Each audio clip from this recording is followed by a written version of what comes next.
Hi, my name's Chris Jones. I'm going to talk in this video about a thing called the change curve, a process that we all go through while encountering major change in our lives. The change curve is based on research that has been done by others, and it's a very, very well-known process. What it refers to is the emotional, the psychological journey that we go on when we encounter any major change in our lives. The change curve describes a progression from a state which we regard as normal, and then when we encounter change, we tend to resist it. We tend to react to that change. It's not always a negative. Sometimes, especially when we initiate the change ourselves, it's something we look forward to. But even in those cases, there can be reactions of anxiety or nervousness, apprehension, and a desire to maintain as much as possible of what was in the old situation that we encountered. We go through, therefore, this phase of resistance, and it's quite a useful phase in some ways because we test the validity of the change that we're going through. But inevitably, we have to shift from looking back to a forward-looking process. We have to, in simple terms, we have to accept that change has happened or that change is in process. And the best way of getting through it is to start looking to the future, start imagining a future state, and then we start to deal with the challenges of the future state rather than continually looking back. At the end of the process, we come through a phase called exploration, and that leads to what we call the commitment, and that means it's a reality. The change has occurred and we've accepted it, we've accommodated it in our lives. That process can take a very long time. The value of understanding the change curve is that we can reduce the depth or the severity of our reaction, and we can shorten the time taken to progress through the change. So if we are moving through change consciously, then we can take control to a greater extent than simply reacting. If the change is imposed upon us, I think understanding the process is very, very helpful so that we can get through it quicker, so that we can cope with our reactions while they're happening. So the first phase in fact refers to the state we're in before the change happens. We call this the status quo, and that's simply where we are in a kind of steady state, where we are perhaps happy, comfortable. Sometimes we can be in a rut, and if we're in a rut, then that may even be the stimulus for the change in some cases. But it's, if you like, it's what we would call the normal state. When change occurs, we react to it. We react to it quite naturally because we're hardwired to be suspicious of change, to be cautious about change. Even if we're dealing with somebody who is very change-oriented, there is still a care, a process, a reaction. If I can give you an example, I mean, when let's say you get a new remote control for your television, you will start by trying to do what you did with the old remote control, and you may get frustrated with that. Now these are reactions to something having changed. After a while, you realize that you've actually got to try a new strategy and try and press different buttons on the remote control, use that remote control differently. The critical transition we make is when we stop looking backwards, we stop trying to make things the way they used to be, and we begin to accept that change has happened. And then we move into a phase which we call exploration. And that's where we accept and we start to try new things, new approaches. So, for example, if you're in a new job, you would perhaps realize that different behaviors, different skills, different techniques are required. So the last phase we call commitment, and that's really when you've been through the change and actually it becomes the new norm, the new status quo.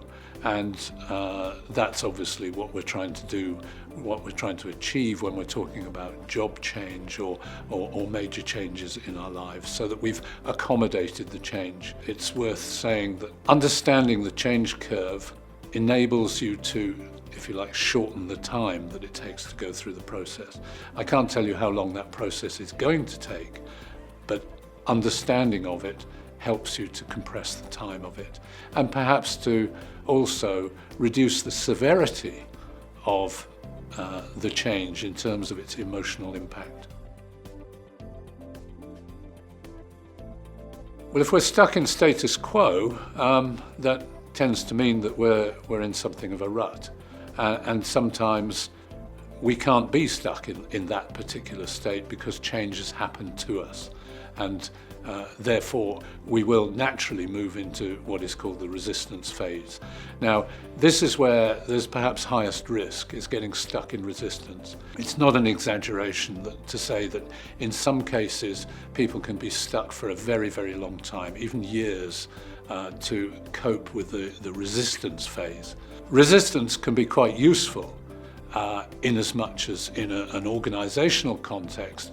When people resist, they ask questions, they query the rationale behind the change, and so they can test and they can perhaps move to a better outcome through that testing or questioning process.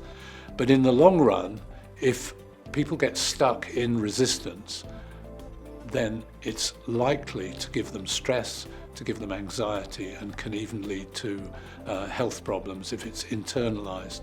So it is important to move out of resistance, not in a rush, and you can't jump the process, but you must move out of it to get through this change. It is possible to be stuck in the exploration phase, especially if our exploration is initially unsuccessful. So people try new things, but there's no guarantee that you're going to be successful with your first attempt. And the risk of getting stuck in the exploration phase is you can become a little disheartened and maybe go back into the resistance and say, well, this is not working and I wish things were the way they were. Unfortunately, if we're talking about the process of changing jobs, that may not be an option for us. So we have to persist with the exploration. Once we're through the change curve itself, we've gone through the process, we arrive at the commitment phase, and that means it's not personal commitment, it means we are committed to whatever that new future state is. The risk with that is we can it becomes the new norm, the new status quo, and the danger again is that we might get into a rut again. Now, some people react to getting in a rut to initiate even more change, and that's probably a good thing as long as it's productive. Change for change's sake is not necessarily useful. Each of us as an individual has a perception of the extent to which we control what's going on in our lives. There are some things which we definitely can control, our behaviour, the words we say, but there are some things that are quite reasonably outside our control.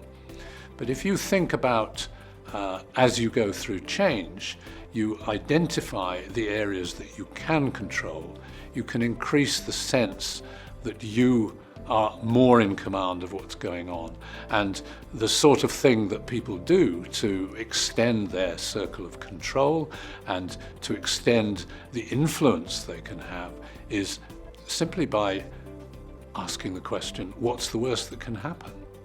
And understanding what the issues are in the change that they're dealing with, rather than lumping things together and think, the world is doing this to me. We can step forward to some extent and take control. And that's a very positive move to make in terms of getting through change. So if you're a leader or a manager or responsible for other people, I think it's really important to understand that the change curve affects different people in different ways. Also, it affects people who are not, shall we say, directly affected by the change, because the social environment changes, the work environment changes, your relationship with people changes. So as a leader, understanding these things helps you to be more empathetic, more sympathetic, more supportive. And it's being supportive in the end that is the important thing. So we've looked very briefly at this thing called the change curve.